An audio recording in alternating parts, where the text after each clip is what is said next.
Bonjour à tous, vous écoutez Frat Pack, un podcast très gaulerie, ça c'est lui qui le dit, présenté par Zama. Dans chaque épisode, Zama reviendra sur le parcours de son invité à travers le prisme de l'art. Cinéma, musique, série, télé, rien ne lui échappera parce qu'il est vraiment, mais vraiment très talentueux. Enfin ça c'est toujours lui qui le dit. Des anecdotes, du rire et du kiff, accroche-toi parce que Frat Pack, ça commence maintenant. Bonjour et bienvenue à tous dans Frat Pack. Vous le savez, dans ce podcast, je passe un pacte avec mon invité, celui de passer un bon moment comme si on était des amis d'enfance finalement. Mais d'abord, laissez-moi vous présenter mon invité du jour. Il fait ses débuts dans un atelier journal dans son lycée à Caen alors qu'il a une quinzaine d'années.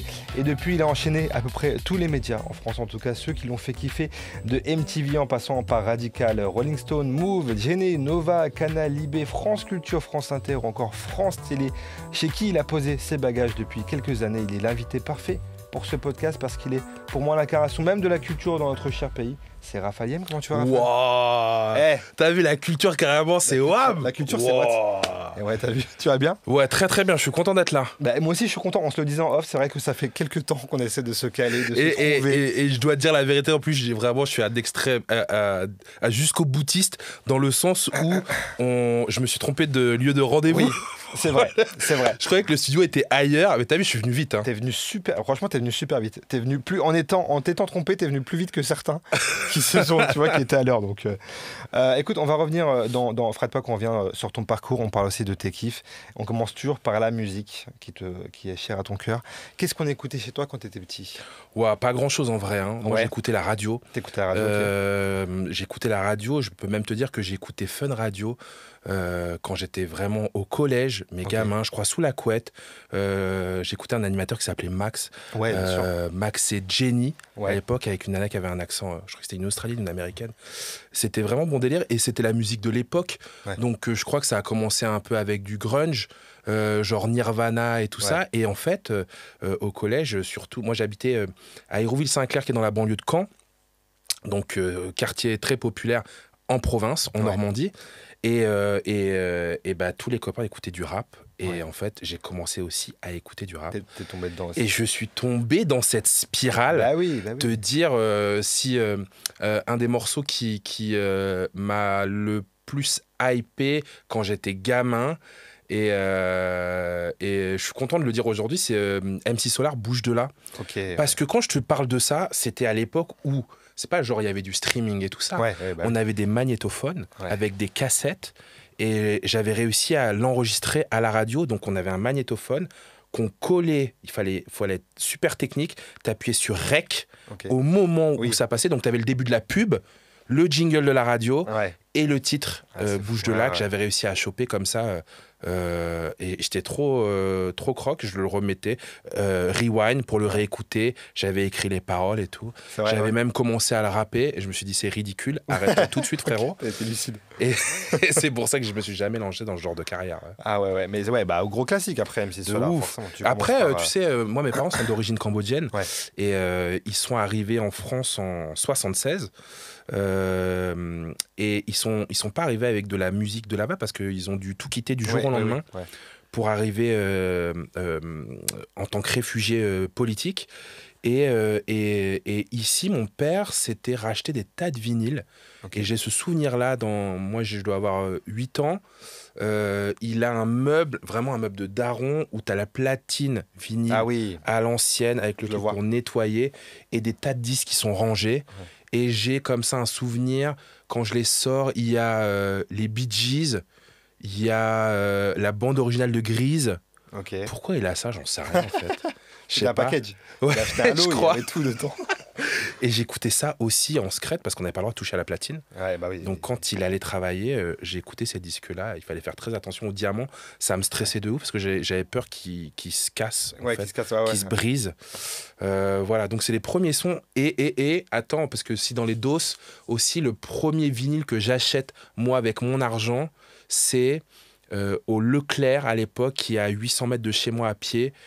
Et un disque de Vanilla Ice. Ice Baby Ice. Ouais, bien sûr. Voilà, ça c'est vraiment les premières doses de musique quand je suis gamin. Et tu vois, j'allais te demander, c'est quoi ta première claque quand t'es ado? Est-ce que du coup c'est ça? Est-ce que c'est le premier vinyle que tu as acheté ou c'est autre chose? Première claque, ado. Est-ce qu'on est dans quelles années là? Est-ce qu'on est ado, genre 98, tout ça? Ouais, on est ado. Donc c'est les premiers groupes de rap français, Ouais, bah du coup, de oui. IAM à NTM. Je pense que c'est cette époque-là et ça me fout une gifle Ouais. totale. L'école du micro d'argent, Ouais, évidemment. bien sûr. Et en plus, j'ai une petite histoire avec cette équipe marseillaise. C'est-à-dire que tout à l'heure, tu disais l'atelier journal, avec là où où je me suis dit, oh là là, peut-être que ce métier, il est super cool et peut-être que je pourrais le faire. Là où je suis, je pense que je pourrais jamais faire d'école de journalisme et toutes les rédactions sont à Paris, les journaux, les magazines, jamais j'y aurai accès. Donc je vais faire mon propre journal. En fait, c'est comme ça que ça a commencé. Donc je crée un journal qui s'appelle Fumigène, un fanzine en fait, qui va parler de culture populaire. C'est comme ça qu'aujourd'hui on dit, mais en fait à l'époque c'était tous nos kiffs. Donc on parlait de jeux vidéo, on parlait de danse hip-hop parce que mes copains c'était des danseurs et ils dansaient à la MJC. On parlait de rap, on interviewait les artistes qui venaient à la salle de concert locale. Donc pour nous, c'était un truc de ouf. Je me rappelle de Diabus System, de Princesse Agnès, que j'embrasse Agnès d'ailleurs. Je vois qu'elle réussit beaucoup dans la vidéo en ce moment. Je suis très fier de son parcours aussi. Et je me rappelle, c'est les premières interviews qu'on fait. Et ce journal, ce fanzine qui s'appelle Fumigène, un jour, il arrive dans les mains d'un attaché de presse qui s'appelle Fawzi Ménéré et qui à l'époque est chez Hostile, qui est un grand label de rap de l'époque, quoi. Et qui était donc chez deux labels. Et à l'époque, ils avaient IAM, ils avaient La Garde.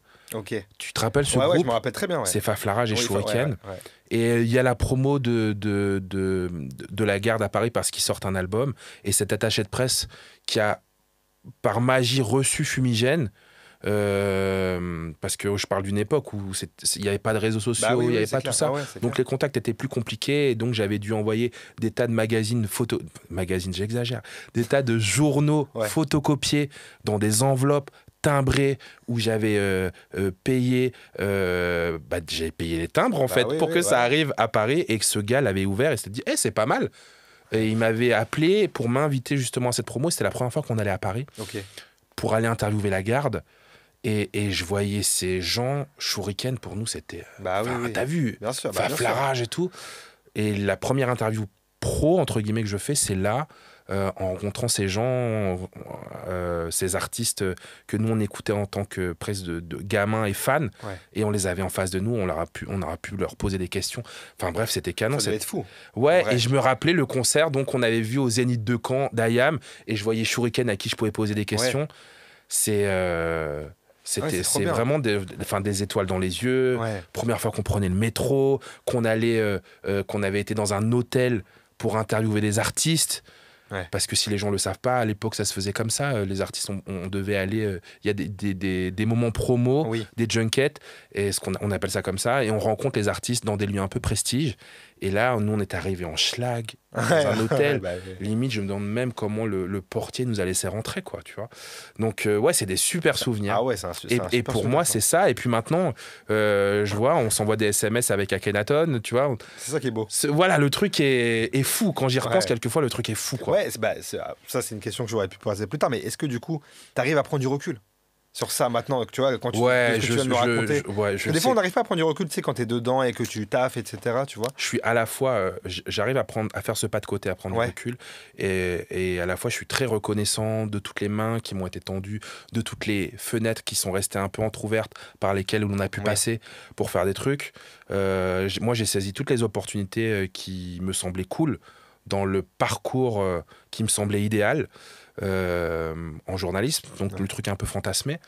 Et t'as parlé, les gens doivent se dire c'est complètement ouf. En fait, t'as fait la liste de tous les médias par lesquels je suis passé, et je suis vraiment passé par tous ces médias-là, quoi. C'est-à-dire que je suis allé au début taper à toutes les portes. J'ai proposé 100 projets, je connaissais personne. 100 fois on m'a dit non. Mais voilà, moi j'étais trop content d'évoluer dans ce milieu-là. Même s'il n'y avait pas de thunes, et que c'était vraiment la passion qui nous faisait avancer, mais j'avais tellement l'impression de toucher un espèce de rêve des doigts comme ça que j'ai jamais lâché l'affaire. Et donc, j'ai ce recul-là qui me dit d'où je viens et regarde où tu es aujourd'hui. Et je te dis, je me suis éclaté Enfin, à chaque fois que j'arrivais dans un nouveau média qui soit me faisait rêver, soit je savais que que ça pesait, quoi. Ouais. Et ben j'étais vraiment fier de moi. Ouais. Et je crois que quelquefois, il faut savoir aussi être fier de Bien soi. sûr. Et Bien sûr. parce que je te dis, moi, je viens en connaissant personne. Ouais. Je suis pas un fils d'eux. Je suis pas destiné, Oui. j'allais dire sociologiquement, Non, à mais faire oui, ce oui. que je fais. Je vois très bien. Et ouais, je suis très reconnaissant de tout ce qui s'est passé pour moi, quoi. Mais c'est trop bien parce que c'est, comme tu dis, c'est hyper important d'une part d'avoir le recul et de se mettre des petits checks de fierté, de se dire Grave. là, j'en suis là, je suis arrivé là, j'étais là, j'en suis là. Parce que tu savoures en plus, Mais oui, tu mais vois, oui. tu te dis ah ouais, Mais oui, c'est oui. cool, quoi. Ah ouais, non, je suis d'accord, parce que moi, pareil, enfin, à beaucoup moindre mesure parce que je suis au début du truc, mais moi je viens de Bourges, je sais pas si tu connais Bourges. Tu connais le Printemps de Évidemment, Bourges. Tu connais le évidemment, on Printemps de connaît le Bourges, printemps de Bourges. Et du coup, pareil, Printemps de Bourges, j'ai voyagé un petit peu partout, en France, à Paris, et c'est Kevin Razi, que tu connais aussi, Bien sûr. qui est un ami qui m'a fait cette passe D de commencer à la radio chez Swig, il y a en 2021, je crois. Et dès qu'il m'a ouvert cette porte, j'ai rien lâché. Je me suis dit, je vais prendre tout ce qu'il y a à prendre. C'est ici. Voilà, c'est maintenant que ça Mais se c'est passe. surtout c'est si t'étais bien et que t'avais l'impression d'être à ta place. Ouais, bah ouais. En fait, oui. En fait, c'est la première fois de ma vie que je faisais un truc que je voulais faire, tu vois. Pas forcément de la radio, mais tu sais, graviter dans l'univers artistique et pouvoir gratter et pouvoir mettre des idées en place, en fait, tout simplement, tu vois, ce truc-là. Et donc je vois très bien ce que tu veux dire, ce truc de saisir les opportunités. Super satisfaisant, quoi. Ouais, carrément. Et même quand ça va pas, même quand il y a des bas, tu vois, Ouais. tu t'accroches parce qu'au final, t'es bien là, Ouais. quoi. Exactement. Moi, j'ai fait 1000 métiers parce que pendant très longtemps, j'ai pas gagné d'argent dans ce que je faisais. J'ai soit réinvesti dans les fanzines que je faisais parce que Fumigène, dont je te parlais, est sorti en kiosque, ça a coûté beaucoup d'argent. Ouais. Donc j'ai réinvesti pas mal. Les piges que je prenais à l'époque où je travaillais chez Radical ou chez RER, qui étaient des magazines hip-hop papier, je te parle de ça, c'était il y a 20 ans. Les piges radio, les premières au Move, c'était payé tellement ridiculement maintenant qu'en fait, moi, ça me servait à payer mon train. Ouais, parce que je fraudais pas le train à un moment, tu vois, on se dit on prend des responsabilités, on va faire les choses bien. Donc j'ai payé le train et en fait tout ça, ça me payait le train, le métro et en fait très peu mon loyer, quoi. Donc j'ai bossé à la Sécu en même temps, j'étais serveur très longtemps, j'ai animé des ateliers et tout pour en fait pouvoir payer le reste, quoi. En fait, c'est la passion qui prend le dessus, qui te dit je vais faire, tant pis, je vais être fatigué, je vais bosser à côté, mais je kiffe. Ben ouais. Mais dans mon cas, et je touche du bois, j'ai vraiment maintenant j'en vis. Et c'est très cool, quoi. Ouais, c'est trop cool. Et je sais que c'est pas donné à tout le monde. Ouais. Et après tu t'es battu aussi pour le faire. Ouais, exactement. Tu t'es battu, donc c'est cool. Est-ce qu'aujourd'hui tu travailles en musique ? Est-ce que ça t'arrive, je sais pas, quand tu réfléchis, quand tu bosses une émission, d'avoir un truc dans tes oreilles ou quoi, Est-ce que je travaille en musique en vrai maintenant ? Je pense que maintenant que je suis vieux et que et que je saurais même pas te dire exactement l'âge que j'ai. Je suis né en 81, donc je vais avoir 44 ans, donc j'ai 43 ans. Ok. Tu verras. Mais tu les fais pas, hein. Mais frérot, quand vraiment. après tes 40, tu commences à oublier l'âge que t'as. Tu vois, tu cherches, tu dis attends, j'ai ça ou ça. Moi, je vais avoir 34, donc j'ai encore. Les gens qui regardent, ils savent, qui ont mon âge, ils savent de quoi je parle. Non, maintenant, il me faut un peu de silence pour me concentrer. Mais par contre, je mets du son tout le temps quand je suis en caisse, quand je prends le métro. Mais là, je me suis fait, tu vois, par exemple, hier, j'ai pris le métro, je devais lire absolument un bouquin pour avancer, pour préparer mes émissions. Je m'étais mis du son. Petite playlist comme ça qui peut passer de qu'est-ce qu'il y avait. Ouais, est-ce qu'il y a demandé, il y a quoi dans ta playlist ? Qu'est-ce qu'il y a dans la playlist en ce moment qu'est-ce qu'il y avait dans la playlist là ? Qu'est-ce que j'écoutais, frérot ? Je sens les 43 ans là, tu vois. T'as vu, hein ? Là, c'est dur. Hein. C'est très très dur. Je crois que j'écoute la playlist de ma fille puisqu'elle partage mon Deezer. Ok. Et je sais pas pourquoi j'ai Gims dans la tête là. Avec une choré où il fait comme ça là. Il s'appelle Ninao. C'est ça, ouais. Ouais, c'est ça. Et ma fille là est dingue de ce morceau là. Et donc en allumant la playlist dans le métro, je tombe sur ça. J'étais en train de lire un autre bouquin de Joël Dicker. Je me suis arrêté. En fait, j'arrivais pas à me concentrer sur les deux trucs. J'ai fait non, le taf c'est ça, donc je lis le bouquin. Donc non, j'écoute moins de musique maintenant. T'écoutes un peu moins de musique, parce qu'aussi j'en écoute de façon professionnelle pour les bon. invités que je reçois. Donc j'ai besoin de me concentrer. Il y a pas très longtemps, on a reçu une artiste que j'aime beaucoup qui s'appelle Sheng. Et il a fallu que je coupe tout et je mets le son à fond. et pour vraiment écouter les paroles, pouvoir noter des trucs, pour pouvoir rebondir ensuite en interview, pour voir les compos, ce genre de trucs, quoi. Donc, j'avais reçu dans ce podcast Juliette Fivet. Bien sûr. J'embrasse, que j'aime, qui est une femme extraordinaire, pareil. Et qui, pareil, m'avait dit ce truc-là, que quand elle, pareil, qui reçoit beaucoup d'invités dans la musique, et qui se focus à fond sur l'invité, et après, elle oublie tout, par contre, de ce qui s'est passé avant, parce qu'en fait, je pense que son cerveau est tellement focus sur un truc pour préparer son émission que, tu vois... Après, alors, on se sait, avec Juliette, stratégie du colibri, on est un peu dans cette philosophie-là. Pareil, elle fait d'ailleurs je pense que c'est elle qui signe les meilleurs portraits du moment. Elle a une plume de ouf et big up parce que je sais aussi à quel point ça a été compliqué pour elle. C'est Légendes urbaines, là, l'émission. Légendes urbaines, évidemment, RFI et France 24. C'est ça. Et pourquoi je disais ça, à quel point c'est compliqué. Bah voilà, on se sait parce qu'on a le même âge. Et qu'on a besoin de se concentrer sur des trucs pour pouvoir donner le meilleur et vraiment recevoir nos invités comme il faut, quoi. Et si là tu devais traîner, tu pouvais traîner avec des artistes musicaux, je sais pas, tu peux partir en vacances. On est dans l'imaginaire, même si des gens qui sont plus là ou quoi. Tu pars avec qui? Je sais pas, cite-moi, il y a 3-4 artistes. Alors, facile de dire Scred, Aurel, parce que Scred, j'ai grandi avec lui. Et c'est vraiment le frérot. Moi, j'ai connu Aurel au moment où il travaillait aux côtés de Scred et il bricolait ses sons. Tu vois, mais ils ont 1000 fois raconté cette histoire-là. Mais je peux témoigner parce que j'étais là et que je voyais effectivement Aurel travailler d'arrache-pied sur des compos, genre de choses avec Scred. Donc ça, c'était assez passionnant. Et puis de voir où ils sont arrivés, c'est tellement fier. Il y a vraiment du même patelin, pour le coup, pour parler comme des Normands. Ce serait easy. Moi, j'aime beaucoup Medine, qui est aussi un compatriote normand. Comme il met, comme ce qu'il nous montre de sa famille, j'ai trop l'impression d'en faire partie. Si vous suivez pas encore Medine sur les réseaux, il faut absolument voir ça. On embrasse Chizan, Carinal et les enfants, évidemment. Donc ce serait super easy de dire eux parce que c'est vraiment la MIF déjà.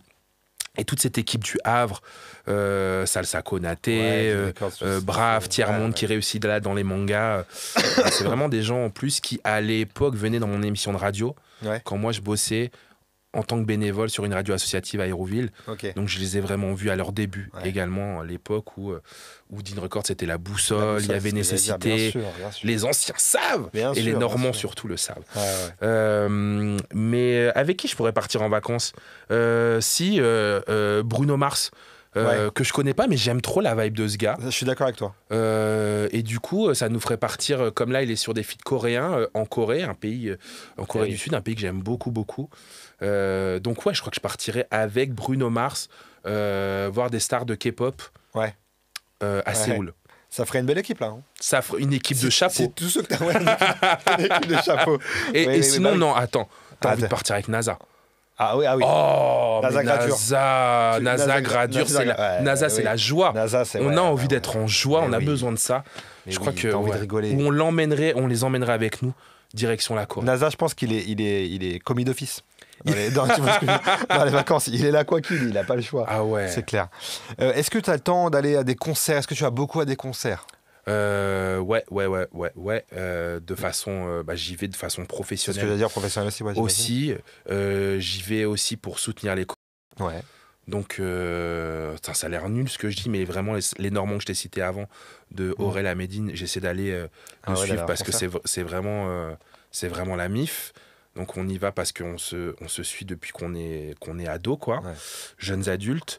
Dernier concert où j'ai été. T'as vu comme j'ai pas de tête. C'était récemment déjà ou pas, tu sais? Tu te rappelles? Ouais. Je suis allé il y a pas très longtemps, je suis allé voir le concert encore d'un Normand. Je suis allé soutenir Brave, qui faisait sa cigale. Ah oui. Donc je suis allé à ce concert-là.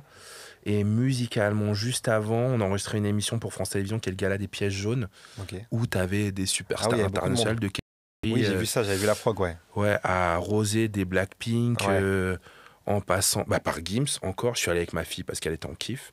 Tu m'étonnes. Donc j'ai fait ce concert-là à l'Arena de la Défense. Oui, c'était il n'y a pas très longtemps, ça, de toute façon. C'était il n'y a pas très longtemps. Il n'y a pas longtemps, ce truc-là. Est-ce que j'ai été voir autre chose? Oh là là, je m'en veux.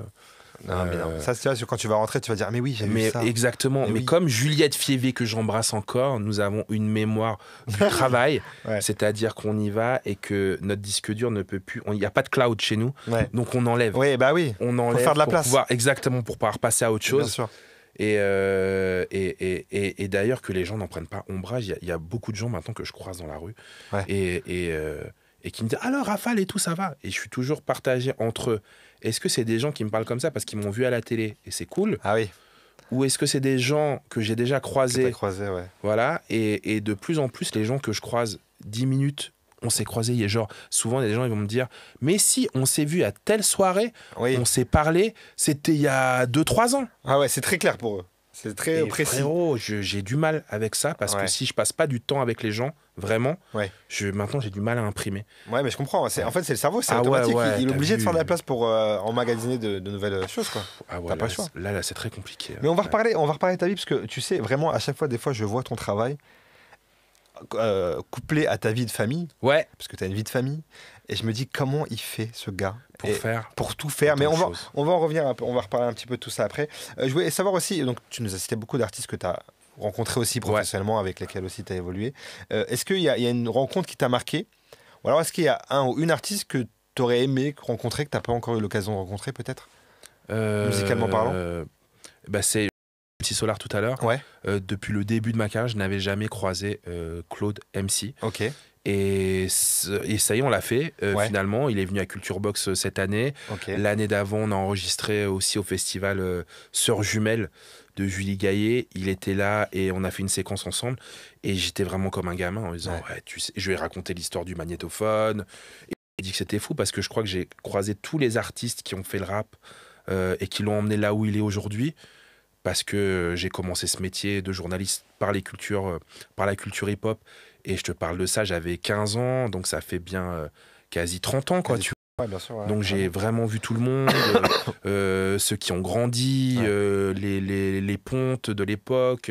On reparlait de ça avec Soprano il n'y a pas très très longtemps, où lui me disait mais tu sais Rafale, je me rappelle très clairement des mots que tu as écrits sur la première chronique de Psychiatre de la Rime. J'étais dans la voiture de chill à Marseille et je l'ai lu et il me dit j'en avais parce que personne ne parlait de notre EP à l'époque, quoi. Et ça a touché en plein cœur, ça. Ouais, et puis moi aussi parce que moi je ne savais pas et que quelquefois tu écris des choses qui sont bricolées, photocopiées, je te dis vraiment de l'artisanal, et tu dis que ça va toucher personne. Et en fait, d'une autre façon, ailleurs, à 1000 km de là, t'as Sopra, Alonso qui sortent ce truc aussi de façon artisanale et ils savent pas qui ça va toucher, quoi. Et on s'en parle aujourd'hui et on voit les trajectoires. Donc c'est assez fou, mais aujourd'hui, des gens que j'aime beaucoup, il y a Youssoupha, il y a Oxmo, il y a Abdel Malik, qui m'a rappelé, il n'y a pas très longtemps, on a fait une émission ensemble qui s'appelle J'aime à dire, qui est un concours d'éloquence, qui va être diffusé là sur Culture Box. Et il s'avère que c'était le parrain de l'émission. Et lui m'a rappelé, et parce que je dis, j'ai plus de tête, que carrément il écrivait une chronique dans le journal Fumigène. Ah ouais. Et c'était la chronique d'Abdel Malik. Zappé, et frérot, j'avais oublié, il m'a rappelé ça. Je lui ai dit, ah ouais, on a fait ça.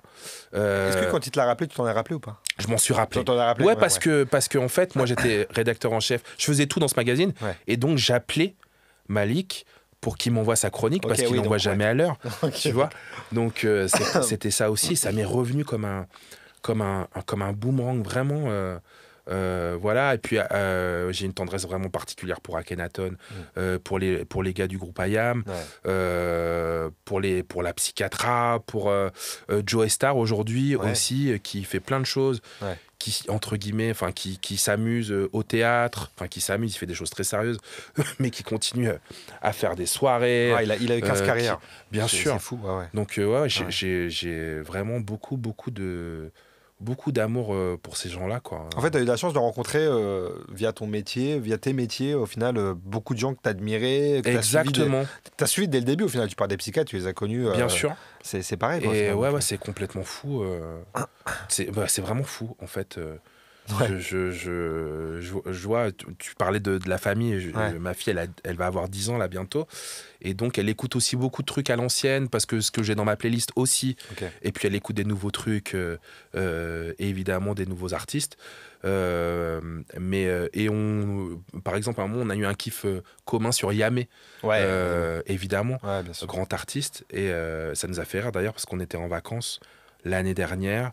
On était sur l'île de Jeju, c'est dans le sud de la Corée, D'accord. de la Corée du Sud, donc c'est une petite île. Et puis on était dans un espèce de diner pour manger un smash burger. Tu vois, Ok. le truc près de la plage. Ok. Et il y a le clip de Yamé qui passe. Ah ouais. Ouais, c'est un truc de ouf. C'est Je fou, dis, ça. mais comment ça se fait? Et bref, on commençait à rapper, à connaître les Ouais, paroles, tu vois, parce que c'est des grandes envolées, Yamé. Ah bah ouais. Et le gars qui était en train de faire à manger, il disait, ah, mais en anglais, il nous disait, ah, vous connaissez Ah en ouais. fait? Je fais, bah ouais, c'est français. Tu vois, Ah ouais, donc c'est fou, nous ça. on kiffe, Ouais, bah ouais. et aussi bien ma fille que moi, tu vois, Ok. on s'était fait un kiff dessus. Et du coup, le gars, pour la petite histoire, il nous avait du coup offert le 1000. Parce qu'il a dit, Trop oh, c'est bien. trop cool, il y a des Français, il y a Yamé qui passe. Ah, trop bien. C'était le bon Et en plus, timing. vous connaissez, Ouais. c'est l'alignement des planètes. Ouais, j'avoue. Donc ouais, ces artistes-là, pour moi, c'est des gens que j'aime beaucoup et que j'ai suivis, et on s'est suivis en fait, et on a grandi dans nos carrières aussi. Ouais. Bah ouais, du coup, vous avez évolué ensemble. Ouais, totalement. Et est-ce que tu parlais de ta fille? Est-ce qu'il y a des artistes qu'elle t'a fait découvrir? Je te pose que des questions qui font appel à ta mémoire. Là, je te mets Oh dedans. là là, à 100%. est-ce que je peux prendre mon Mais téléphone? bien sûr, prends ton. Mais Attends, carrément, où prends est-ce ton qu'il est téléphone. Il est là. En vrai, Et- oui, j'aurais dû te le dire depuis le début. en Et vrai. en fait, s'il y a du réseau ici, j'ai le Est-ce que t'as pouvoir. du réseau? Parce que j'avoue que je suis en Wi-Fi, mais. Ouais. Attends, je vais Ouais. regarder tout de suite. J'ouvre. Mais oui, parce que quand je pose Clac, cette question, en vrai, je les gens regarde regardent mes leur coups de Spotify, cœur. leur Deezer. Ouais, par exemple, non pas qu'elle m'a fait. Qu'est-ce qu'elle aurait pu me faire découvrir? Ma fille, je regarde tout de suite. Docteur Yaro, Donc, oui, bah oui. tu vois. En ce donc, moment, oui. ouais, On ça, entend en beaucoup, ce moment, Simba. ouais. Là, c'est le dernier. Quel autre titre il a fait juste avant? Minimum ça. Ouais, minimum ça, on l'a, ouais, il est. Donc il- voilà, il est ça, rentré, moi, je connaissais pas direct. Ok, Enfin, je veux dire, ça m'avait pas tout de suite touché. ouais. Et le fait qu'elle l'écoute et que les rythmiques soient super cool, Ouais. et ben ça y est, c'est rentré C'est dans mon rentré, logiciel. ouais, quoi. je suis, ouais, carrément. Tu vois, donc Carrément. ça, c'est elle qui m'a fait découvrir. Ok, très bien. Mais c'est bien. Ouais, et puis Cool. là, elle est dans une séquence K-pop. Ouais. Donc, J'ai l'impression de ce que tu me cites là. Ouais. Donc là aussi, elle me fait découvrir pas mal de choses de ce côté-là. Là, tu arrives au moment où ça va s'inverser là. Tu as fait découvrir des choses, pas mal de choses, et peut-être Exactement. plus tu vas avancer, plus Ah c'est elle là, qui va te elle faire découvrir m'emmène des dans- trucs, je pense. Tu vois. elle m'emmène. Mais là, par exemple, je vous parle de ça. Ma fille, elle va avoir 10 ans, attention. Ouais. Elle danse et tout. Mais, par exemple, les sonorités du chata, Ok. ça lui parle beaucoup. Ouais. Les sonorités, hein. Ouais. Je parle pas des paroles. ou de l'esthétique des clips, Ouais. qui sont super cool, mais peut-être à prendre avec d'autres lunettes quand t'as 9 ans. Et moi aussi, en fait, j'aime beaucoup ça. Donc on se retrouve aussi sur du chata, C'est trop bien. tu vois, c'est trop bien. et c'est très cool. Et alors, ma femme, moins. Ouais. Donc elle subit un peu quand on met du son dans la voiture. Allez, ok, d'accord. Oui. Elle est en infériorité, vous êtes en supériorité. là, sur ce coup-là. Exactement. Bah oui, ah oui, Donc c'est je là. dis, attends, on va pas décevoir la petite quand même. Ouais, oui, c'est ça, exactement. On va quitter un petit peu le monde de la musique, on va revenir à toi rapidement, Ouais. au petit Rafale. T'étais quel genre d'élève, toi, à l'école? Quand j'étais en maternelle, j'ai des souvenirs très précis Ok. de mecs limite un peu troubles autistiques. Non, parce que tout le monde dit ça aujourd'hui, mais moi je veux dire que j'étais par là, je veux dire que j'étais très très très solitaire, Ok. maternelle. Ok. Et j'ai une image de moi qui est en tristesse, que pendant la récréation, genre je mettais les mains derrière le dos et je faisais le tour de la cour, Ah ouais? mais comme si frérot j'étais en prison. J'ai Ah ouais, comme un l'impression. surveillant, ce que je veux dire, un surveillant. De quoi. ouf, j'étais Il était en surveillance. c'était de la c'était cour. dingue. Primaire, j'étais très très timide aussi, très premier de la classe. À l'époque, j'avais des cheveux raies sur le côté, Ok. tu vois. Et puis au collège, je commençais à être plus détendu, Ouais. et je crois que j'ai surtout rencontré le quartier. Ouais. Et c'était festival de Vannes, donc il fallait être un peu capé Ouais, pour pas rentrer chez soi et se mettre en position fœtus. Ouais, j'avoue. Et j'ai vite appris cette école-là, notamment grâce à mon meilleur ami qui s'appelle Zouir, qui lui était très grande gueule, Ok. machin, et je pense qu'il a fait vraiment partie de ceux qui m'ont appris qui m'ont appris enfin, qui m'ont transmis le manuel de survie en banlieue. Ok. Et parce que je te dis, j'étais vraiment un enfant très réservé. Ouais. Bah oui. Et résultat, je crois que j'ai aussi pris de l'éloquence via la vanne. Et aujourd'hui, je suis là face à toi aussi. Pour ça, je crois, grâce à ça. Mais oui, mais c'est une bonne école. Hein. De C'est une ouf. très très bonne école, attention. Oh là là, de ouf. Surtout vraiment. si tu me dis que tu étais un enfant réservé, au final, c'est. Ouais, ça et puis vraiment, c'était l'école de la vanne où on rigolait beaucoup. Ouais. Tu vois, Ouais. où on se taclait, où on taclait sûr. les profs et tout ça, où les autres, des autres classes. Ouais. Et c'était vraiment très drôle. Ok. Et j'ai vraiment gardé cette espèce de. Je crois que j'ai pris de l'éloquence là, Ok. tu vois, Ouais, et qui m'a servi ensuite en radio. Donc mixé à tout ça, ça me permet d'être maintenant sur les antennes de France Télé. Ouais, tu imagines le parcours. Tout est lié, effectivement. Donc, on le disait tout à l'heure, à 15 ans, c'est ça, vers 15-16 ans, tu découvres un peu le monde du journalisme, Ouais, on va en dire. fait, la vraie vérité, c'est 11 ans, CDI, Collège Pierre Varignon. Ouais. On est là on sort un journal. Enfin, je participe à un atelier général qui s'appelle le Savarignon. Ok. Parce que Varignon, Savarignon. Ah oui. Gênance, mais oui. bon. Non, mais oui. Mais bon, voilà. Et en fait, je fais une BD parce que je suis croque de dessin aussi et je suis assez à l'aise dans le dessin, déjà fan de manga et tout. Ok. Donc, je dessine pas mal, je fais une BD. Et en fait, ce qui me plaît beaucoup à l'époque, c'est le comité de rédaction. Tu sais, de se retrouver toutes les semaines et dire bon, alors, on va parler de quoi? Qu'est-ce qu'on va mettre en couverture? Qui pourra s'occuper de telle page et tout? Et cette émulation-là, en fait, vraiment, elle m'a donné de la joie. Ok. Et je me suis dit, mais ça, c'est trop cool, en fait. Ouais. Et donc, on fait un journal. Le métier, c'est journaliste. Et je me dis, ah bah tiens, peut-être que je pourrais faire ça. Et c'est comme ça que je me suis mis en tête quand les gens te demandent, alors, qu'est-ce que vous voulez faire plus tard? Ouais. Je dis, oh ouais, je voudrais être journaliste. À ce moment-là, c'était acté. T'avais une voix, t'avais cette voix. Ouais. Ok. Et puis, à l'époque, moi, je te dis, mes meilleurs amis, ils ont commencé à danser, à rapper. Et moi, j'étais nul en tout ça. Mais vraiment, quand je te dis nul... T'as tenté quand même? Moi, je te dis, je crois que je me suis, j'ai essayé de rap, ouais. rapper les paroles d'MC Solar, Bouge de là, c'était tellement ridicule que j'ai lâché l'affaire. Mais par contre, je me suis trouvé un petit talent à mettre en valeur les autres. Ok. Et quand mes copains faisaient des spectacles, c'est moi qui les lançais. Ah oui. Et j'étais super à l'aise, par contre, Ok. pour faire ça.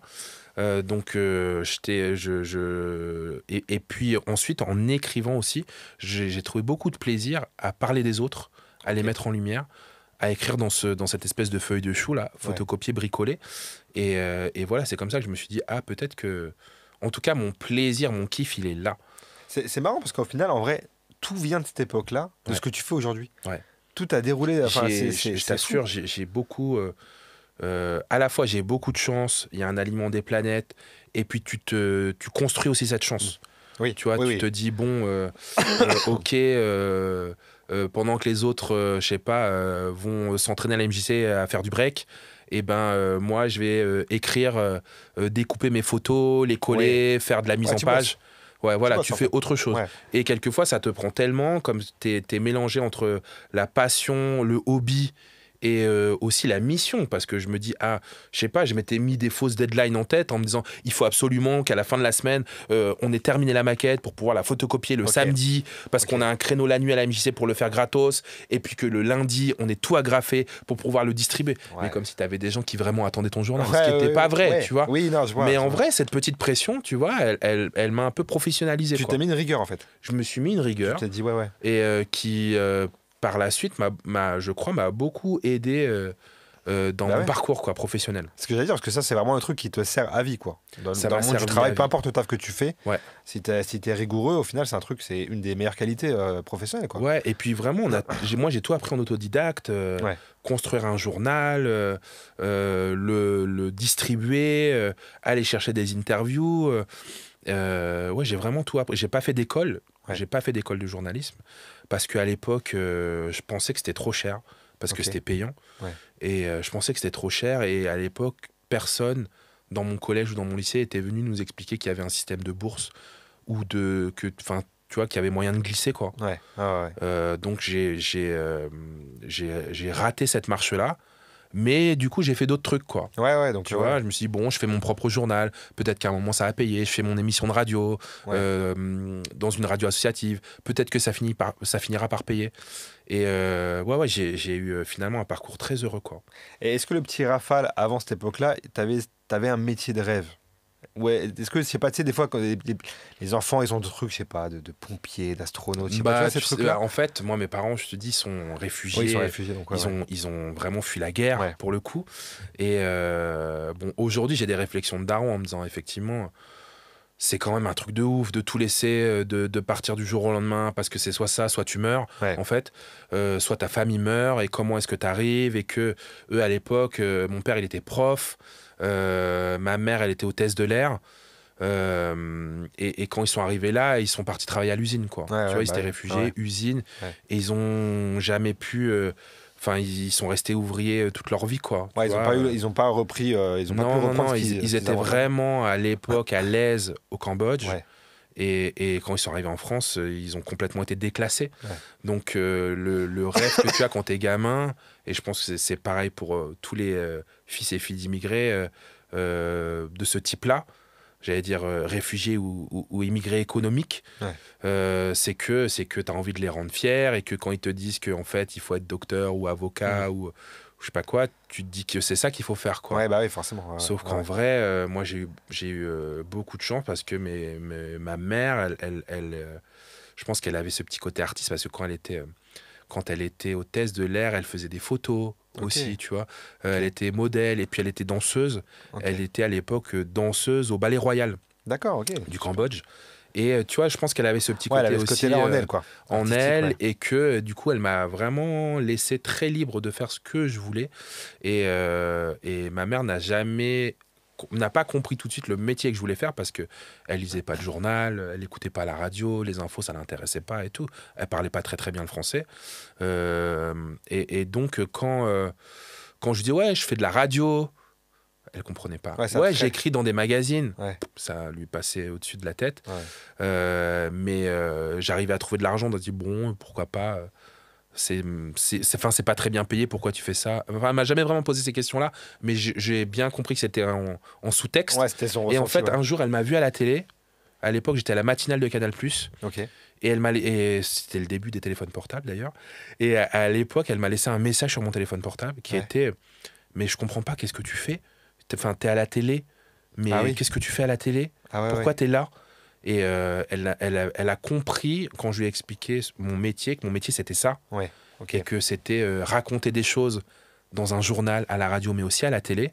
Et bien là, elle a visualisé ce que c'était d'être journaliste. Ouais, la télé, ça reste le truc de référence pour cette génération-là, de se dire. Ça devient sérieux, en fait. Là, qui dit télé dit ouais, c'est concret, parce que exactement. Il y a que des gens sérieux qui passent à la télé. Enfin, c'est l'image qu'on peut c'est ça. avoir, tu vois, de Aujourd'hui, dire, on regarderait le nombre de followers.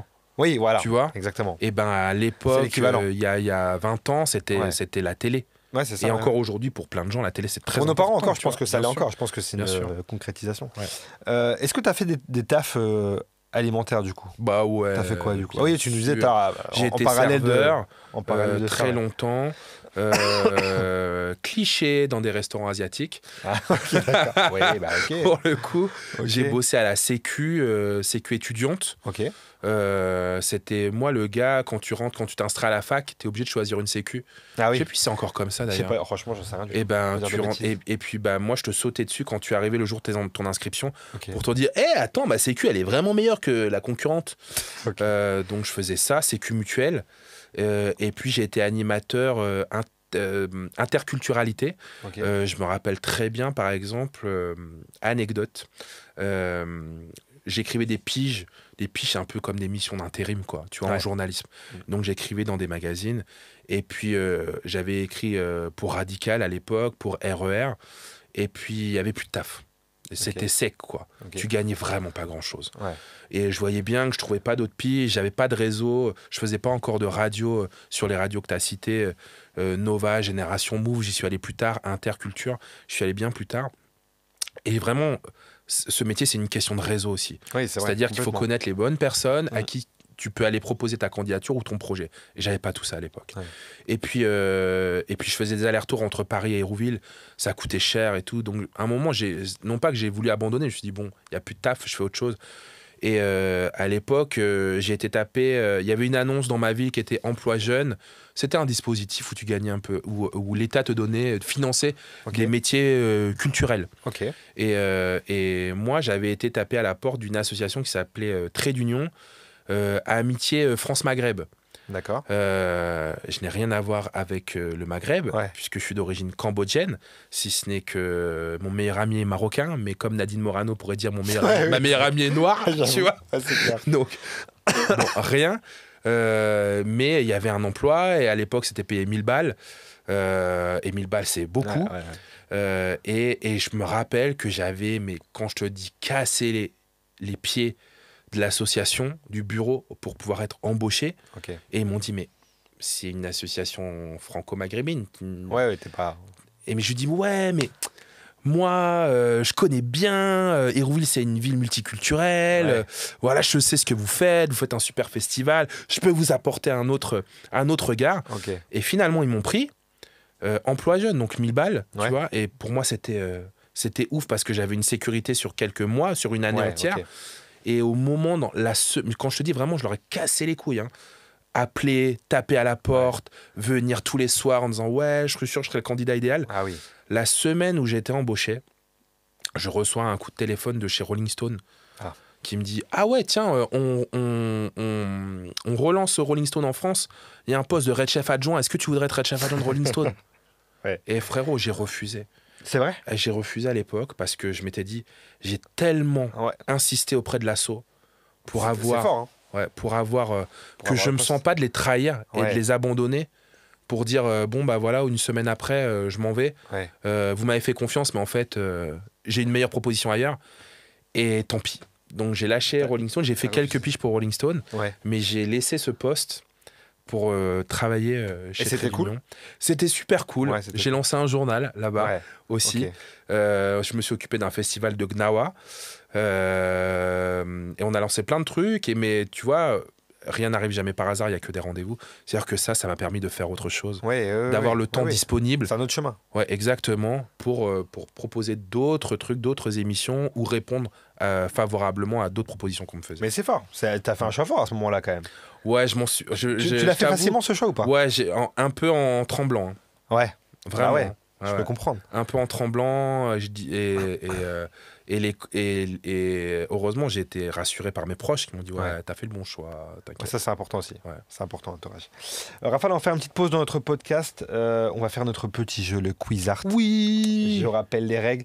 1 minute pour me citer le maximum de bonnes réponses. Si tu sais pas, tu me dis je passe. C'est des questions très simples. Il n'y a pas de piège. Question aussi simple que cite-moi un acteur français. Il n'y a pas de piège du tout. On aime bien. Et voilà, tu peux me dire je passe comme ça le maximum. Le but, c'est de scorer. Faire le maximum de... Ça veut dire que t'as un vrai minuteur et tout là ? Ouais, là je vais mettre là, c'est là où je mets ça, je change de prise, bam, et il y a le petit chrono. Elle a dit je change de prise. Je change de prise. Je change de prise. Bah, je suis un peu comme toi là, je suis à la route ça, c'est vraiment. J'aime bien. Est-ce que tu es prêt ? Je vais prendre mon iPad. Totalement. Attends, là, est-ce que tu veux je te dis stop parce que sinon là faut mettre le casque normalement pour avoir le timing dans les oreilles. Je prends. Je vais le mettre aussi. Comme ça, on entendra. Tu seras en condition. Tu veux dire que comme ça, j'aurai un peu la pression ? T'auras totalement la pression. Pas un peu, totalement. Très bien.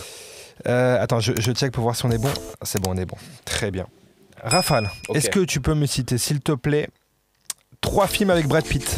Bien sûr, Seven, Once Upon a Time in America, Brad Pitt.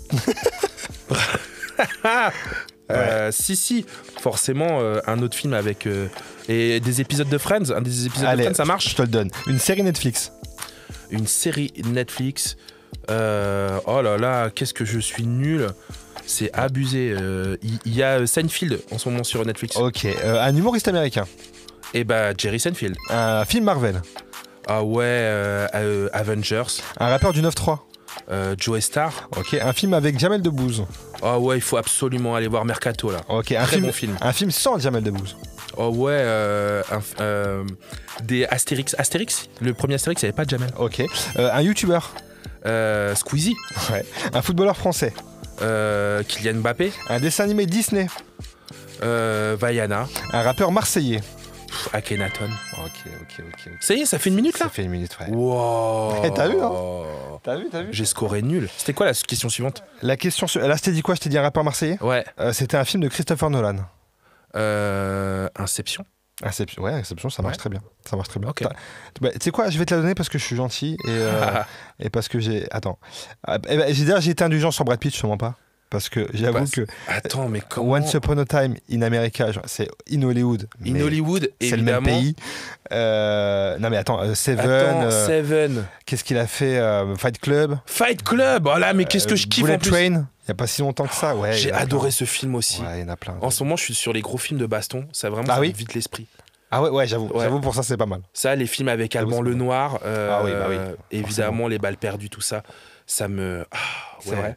Je me suis refait aussi les films avec Keanu Reeves. Et John Wick. Les John Wick. Ouais. Les 4. Ouais. 4 à la suite, comme dans 4 Mais à l'envers, j'ai fait 4, 3, 2, 1. Ah oui, t'as fait comme à la télé quand ils diffusent les films, pas dans le bon ordre, tu sais, à chaque fois, ça me rend fou. Grave. On peut enlever le casque, hein, si tu veux, on l'enlève. On va compter quand même les points, par contre. Hein. On va pas déconner. J'en ai au moins 6, je pense. Ah oui, t'en as plus que 6. Attends, bouge pas, je vais te dire.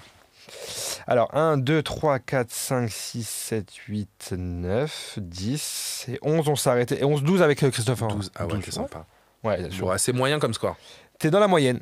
Après, je te dis pas, il y a des fous qui ont fait 21 en une minute. 21. Ouais, mais qui a fait 21? Ils étaient là pour en découdre. Qui a fait Camille Landru. Je sais pas si tu connais Camille Landru, qui est comédien. Il fait de la fiction sur les réseaux. Il réalise des pubs, etc. Je crois que Kevin Debonne, l'humoriste Kevin Debonne, je crois qu'il a fait au moins 20. Ouais. Ah ouais, okay. Ils sont 2-3 à avoir fait 20-21.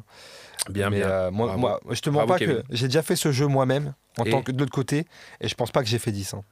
Je te jure. Alors que j'ai l'habitude de le faire, mais non, j'ai pas. Vrai, ça a l'air tout simple. Hein. Mais ouais, c'est simple. T'as vu, il n'y a pas de piège en fait. Ouais, et en plus, pour un mec qui, comme moi, n'a plus de mémoire. Ouais, bah oui. En fait, je te jure que quand j'ai lancé le truc, je me suis dit, en fait, je le mets dedans parce qu'il vient de me dire qu'il n'avait pas de mémoire. Tu sais quoi, on va rester un peu dans le cinéma, on va parler un peu de cinéma, tu me parlais du cinéma justement. Est-ce que tu vas beaucoup au cinéma? Est-ce que tu as le temps? Est-ce que tu vas de manière professionnelle aussi? Ouais, je regarde des films de manière professionnelle aussi parce que j'anime une émission qui s'appelle Culture Box, Culture Box, le show qui a commencé comme Culture Box, l'émission. On fait la 5e saison et on reçoit beaucoup de comédiens, de comédiennes, réalisateurs, réalisatrices aussi. Donc j'ai pas tout le temps d'aller pour moi, pour le kiff au cinéma.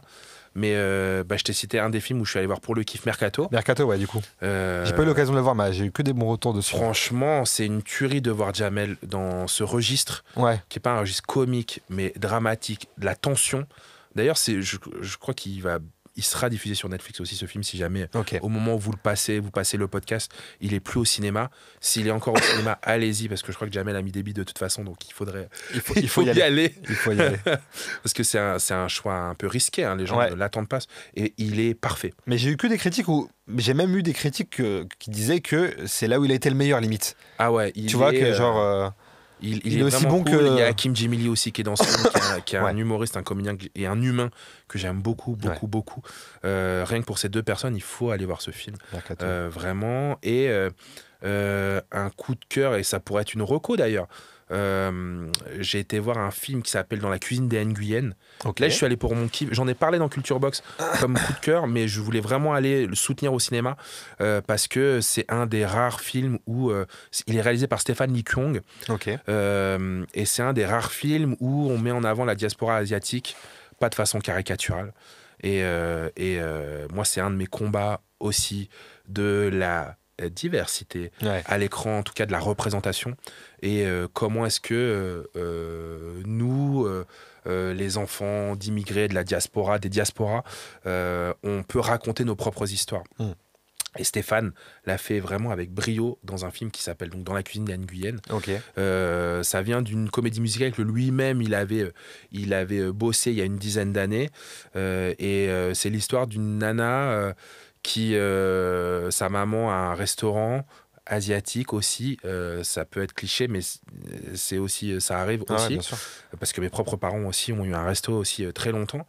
Donc sa maman aimerait bien qu'elle reprenne le resto, mais elle, son kiff, c'est la comédie musicale. Elle Ok. passe des castings, mais des castings flingués, où à Ok. chaque fois, on lui propose des rôles clichés Ouais. de ouf sur la femme asiatique. Ok. Et là, c'est pareil, à un moment, elle passe, donc c'est le fil rouge du film, elle est prise sur un casting super important d'une pièce, d'une comédie musicale, où elle sait que ça va cartonner Ok. d'avance, mais le rôle est un peu cliché, et voire Ok. très cliché. D'accord. Voilà, c'est un peu le truc du film, est-ce qu'elle va y aller ou pas. Et c'est un film très tendre, très bien incarné, qui parle des relations mère-fille avec brio, aussi de la dette qu'on a par rapport à nos parents, surtout quand on est Ok. enfant d'immigrés. Et c'est écrit avec des super punchlines. Donc j'ai été pour le plaisir aussi, tu vois. C'est bien, c'est bien. Donc ça, je le conseille aussi. C'est top parce que c'est le genre de film qu'on n'entend pas forcément parler ou on va Ouais. passer à côté, tu vois. Exact. Donc, Et je pense qu'au moment où tu passeras le podcast, où tu vas le diffuser, il sera plus en salle. ouais, je pense. Donc il faudra vraiment un moment où il sera dispo sur une plateforme ou à la location. Ouais. Ah ouais. Tu vois, vraiment y aller parce que vous pouvez y aller les yeux fermés. Tu m'as donné envie. C'est en tout un cas. bonbon, quoi. Ouais, tu m'as donné envie Vraiment. de le voir. Est-ce que tu as un film classique, un ou des films classiques que tu Ouais. peux trop mater, ou si tu tombes dessus à la télé, Moi, ma tu vas meuf, elle être... comprend pas, mais Dis-moi. dans le sens où je peux voir 25 fois des films. Moi, Ah oui, ça oui, me- oui. ouais, moi, je... Pareil, ma femme, c'est la même chose. Ouais, elle comprend Elle pas capte pourquoi pas. je fais ça. Elle me dit, ouais, mais c'est bon, tu l'as déjà vu. Ouais, ouais. Et elle déteste faire ça.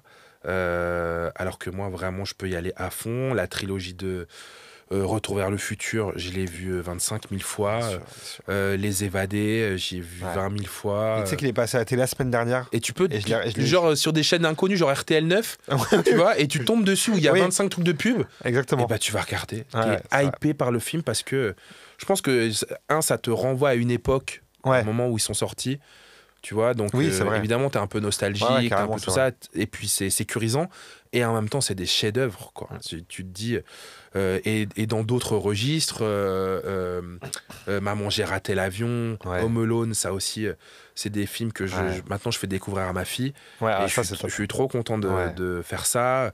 Jurassic Park, des films avec Brad Pitt. Genre l'épisode de Friends, Genre- saison 7, épisode 22. non, Ok. mais Seven, par exemple, Ouais, ça ouais, c'est ouais. un film que j'ai Bien beaucoup, sûr. beaucoup aimé. Ouais, ces films-là, je peux les regarder. Ouais, t'as plein de films de chevet, quoi. Ouais, et classiques. puis parce que je suis un fanat de comics, je te parlais d'Avengers, Ouais. je peux regarder je peux regarder ça, mais vraiment en boucle. Ok. La scène où tu as tous les super-héros qui se retrouvent pour taper sur toute l'équipe de Thanos. Je crois que j'ai vu cette scène 100 fois. C'est vrai Vraiment, vraiment 100 fois, quoi. Ok. Je l'ai vu 0 fois. Oh là là. Non, j'avoue, je suis pas rentré dans les trucs Oh des là là Marvel. là là J'ai dû voir Spider-Man, quoi. Ouais, j'ai dû voir Bah, ça. tu vois, c'est un bon début. Mais Mais oui, là, oui, tu vois, je te ouais, parle de blockbusters, mais il y a des blockbusters à la française. Ouais, bien sûr. genre les films avec Bakri. Il n'y a pas très longtemps, j'ai regardé Le goût des autres. Ouais. Je suis retombé dessus. Ah ouais. Non, Bakri Jaoui, qu'est-ce que c'est bien. alors on parle, je crois qu'ils vont le mettre sur Netflix. Donc quand C'est le vrai podcast sortira, ouais, j'ai vu trop passer bien. le truc, donc il sera dispo sur Ah, Netflix. faut pour ceux aller qui l'ont voir pas ça. vu. Il faut, Voilà. faut aller mater ça. J'en profite pour le dire. Ouais, Peut-être que pour la nouvelle génération plus connue, ça doit être Le sens de la fête. ouais, lundi dernier. Et c'est parfait aussi. Ouais. Mais Le goût des autres aussi, c'est Ouais, c'est ah ouais, classique. ouais, c'est vraiment très très bien. Est-ce qu'il y a des artistes dans le monde du cinéma, des acteurs, des actrices, réalisatrices que tu as rencontrés, qui t'ont, je sais pas, qui t'ont marqué, qui t'ont dans ton parcours professionnel? Il y a des gens auxquels tu penses peut-être? Il n'y a pas très longtemps, on parlait de Mercato. Ouais. Il y a un comédien qui s'appelle Biranba, Ok. qui est dans ce film, et il s'avère que c'est l'un des rares noirs à la Comédie Française, Ok, et il est sociétaire de la Comédie Française. d'accord.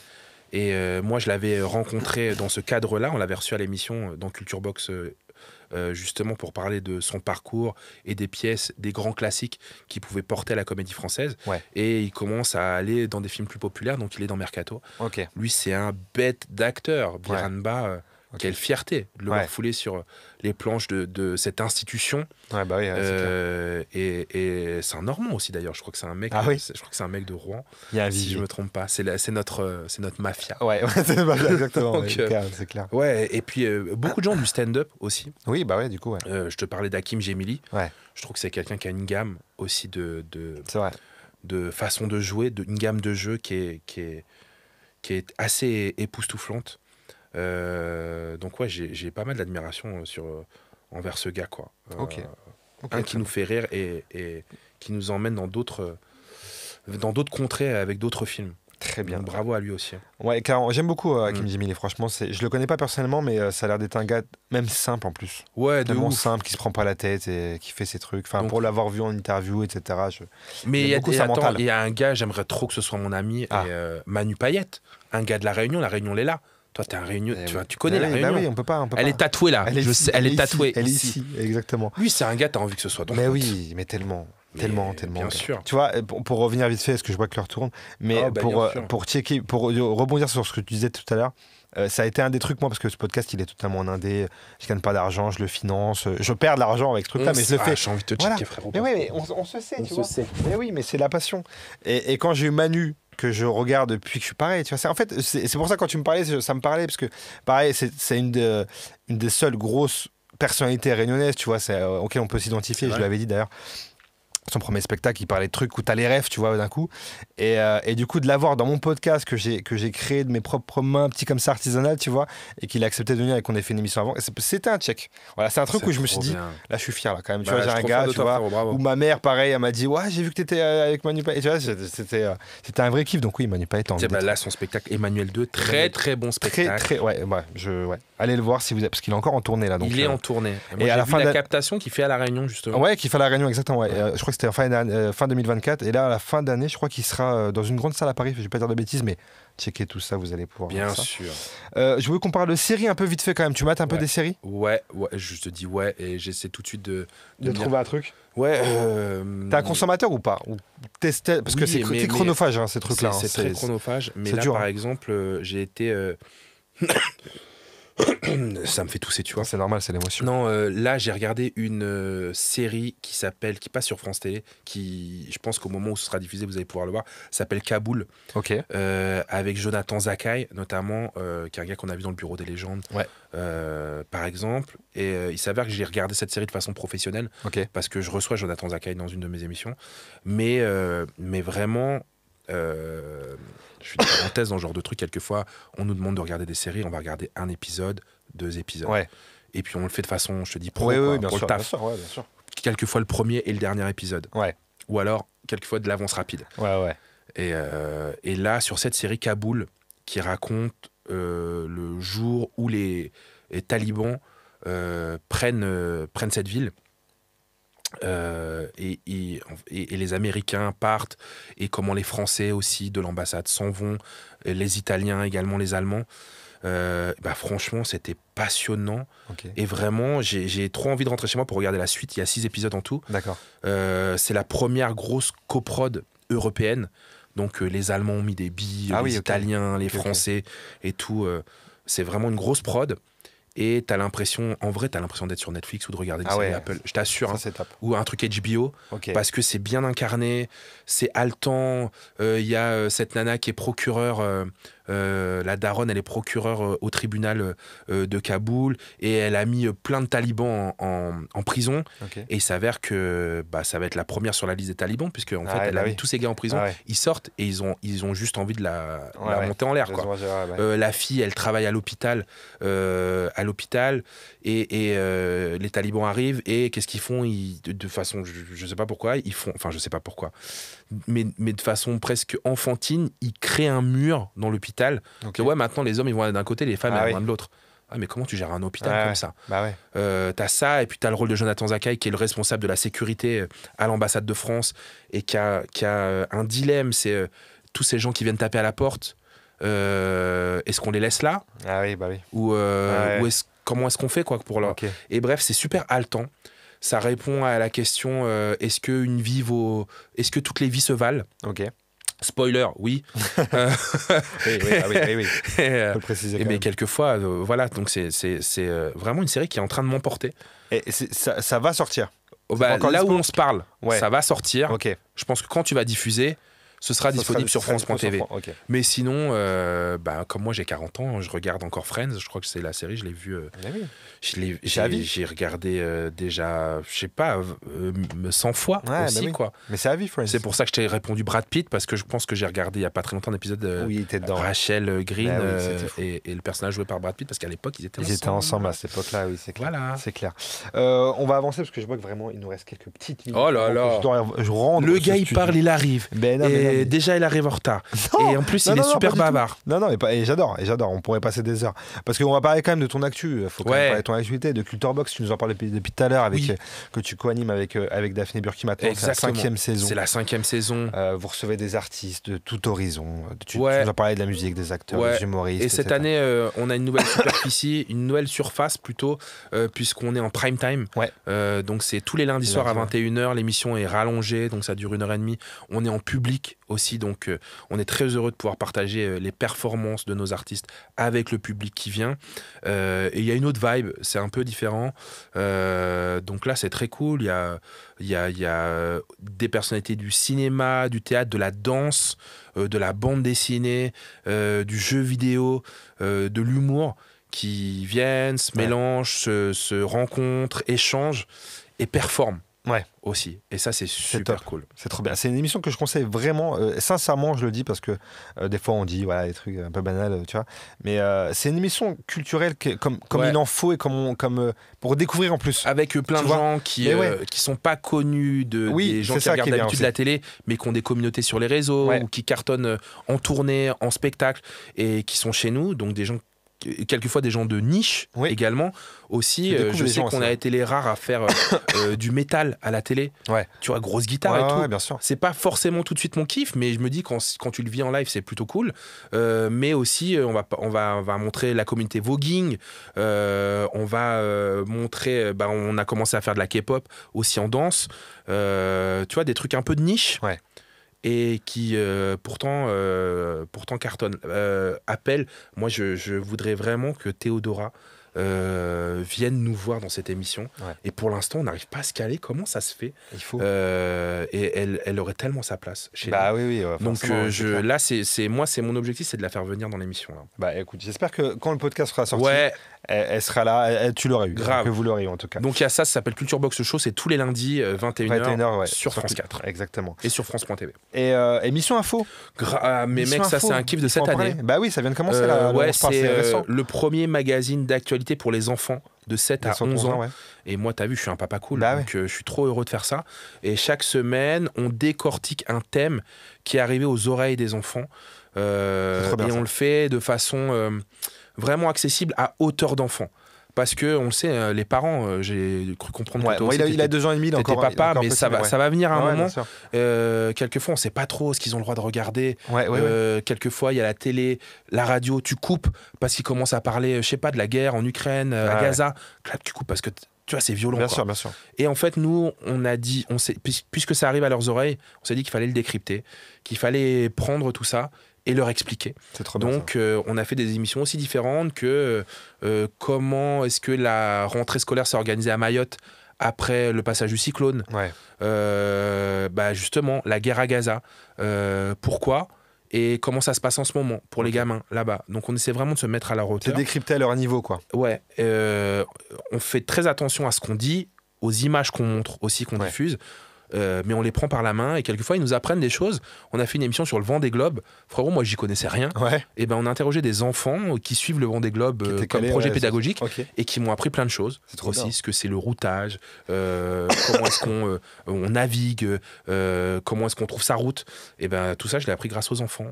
C'est Donc sûr. voilà, ça c'est tous les dimanches aussi sur France 4, sur Oku, tous les dimanches à 11h50 et aussi sur France.tv. Tu peux y aller à fond. Là, en ce moment, on est en train de travailler sur une émission à l'heure où je te parle, sur comment est-ce que l'Europe peut mieux aider l'Ukraine. Ok. Donc voilà, on est sur ça. C'est trop bien. Sur une émission sur la défense. Ouais, Mais on a fait une émission sur les mangas aussi, Ouais. avec Teddy Riner, notamment parce qu'il a raconté sa vie en manga, et c'était très cool aussi. Ok, très bien, très bien. On va sauter le Rocco non Rocco parce que de toute façon, tu nous as fait beaucoup de Rocco. Ouais. On va pas se mentir, tu nous as fait beaucoup de Rocco dans ce podcast. Et on va passer à la dernière séquence qui est le cadeau de l'invité. Ouais. Qui est dans mon sac là. Frérot, t'as un cadeau pour moi? Waouh. Non, vraiment? Ah, bien sûr, bien sûr. Merci beaucoup. Je te laisse l'ouvrir. Déjà, ça va me plaire, je sais, parce que je vois l'étiquette. Tu connais le. Je vois l'étiquette et c'est truc. cool parce que ça veut dire que tu m'as offert une BD. Il y a des chances. C'est ça? Il y a des chances que ça soit une BD, mec. Trop cool. Alors, qu'est-ce que c'est? Oh, je ne connais pas ce titre. J'ai peur parce que je sais que t'es calé en BD. De la Beat Génération. Le dernier Clochard Céleste. Ouais. Ça me touche beaucoup, frérot, parce que tu peux pas. Jodorowsky, introduction de Jodorowsky qu'on a reçu dans l'émission, qui est juste un ouf dans le sens noble du terme. Auteur de BD, conférencier et tout. Franchement, merci beaucoup. Je sais que tu es un fan de BD. Moi, j'en lis très peu. Et j'ai été donc chez Momi à Lyon. J'aurais dit, écoutez, je reçois ce gars. Comment s'appelle la librairie? Momi à Lyon. Bah, bravo. Et qui m'ont conseillé, ils m'ont dit, regardez, il y a ça, qu'est-ce qui vous intéresse? Et ça m'a parlé. C'est la retranscription d'un journaliste de France Info qui était aux États-Unis, qui a parlé du mouvement, du début des mouvements hippies, de la culture américaine à ce moment-là, etc. Et tout ça mis en BD, je me suis dit que, écoute, ça m'a inspiré. Trop je me suis dit que ça pourrait te parler. Donc, merci beaucoup. Mais vraiment, je suis fanat de BD. Une de mes petites fiertés, grâce à France Télé, je fais partie des jurys maintenant. Du jury du Festival d'Angoulême. Ah oui, ok, ouais. C'était un truc que j'aurais jamais cru possible. Ouais. Et il s'avère que ça fait 2 ans, là, sous la présidence d'Augustin Trapenard, qui est le monsieur livre chez France Télévisions. Et je fais ça, prix du public. C'est un kiff de ouf parce que tous les ans, je reçois une 50aine de BD pour les présélectionner pour le public. Et c'est trop cool. Et merci beaucoup, beaucoup. Avec grand plaisir. Franchement. Hein. Merci à toi d'avoir pris le temps. Qu'est-ce que je peux te souhaiter là pour la suite? Franchement, la santé déjà. Hein. C'est meilleure mémoire. Qu'elle reste le plus longtemps possible. Des voyages à gogo parce que ça c'est un kiff que je fais en famille.